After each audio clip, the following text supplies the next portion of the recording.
ഇത് കണ്ടപ്പോഴേ നിങ്ങൾക്ക് കാര്യം മനസ്സിലായി കാണൂലല്ലേ? നല്ല പഴുത്ത ചക്ക കിട്ടിയിട്ടുണ്ട്. ഒരല്ലി ഇങ്ങനെ ഇളക്കിയെടുത്ത് കഴിക്കണം. കഴിക്കുമ്പോൾ കുരു തൊണ്ടേ കൊടുങ്ങാന്ന് നോക്കണേ, എന്നാൽ പടമാവേ. ആനവായിൽ അമ്പഴങ്ങ എന്ന് പറയുമ്പോൾ അമ്മ അറിയാതെ ഒരു ചോള പിന്നെ എടുത്തു കേട്ടോ.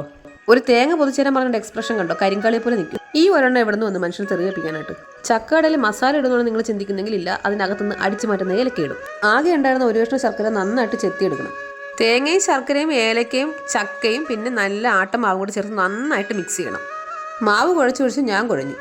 ഇല നന്നായിട്ട് കഴുകിയെടുക്കണം, ഇല്ലെങ്കിൽ ചക്കയുടെ കൂടെ നോൺ വെജ് കൂടെ അകത്ത് പോകും.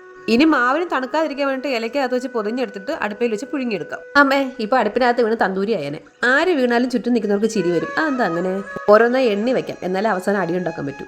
നന്നായിട്ട് തീ എത്തിയ ഒരു 15 മിനിറ്റ് കൊണ്ട് ചക്കയുടെ തയ്യാറാവും. ആർത്തി മൂത്ത് കഴിച്ച് നോക്കിയത് കേട്ടോ, വാ പൊള്ളിപ്പോയി. എന്നാലും ടേസ്റ്റ് സൂപ്പറായിരുന്നേ.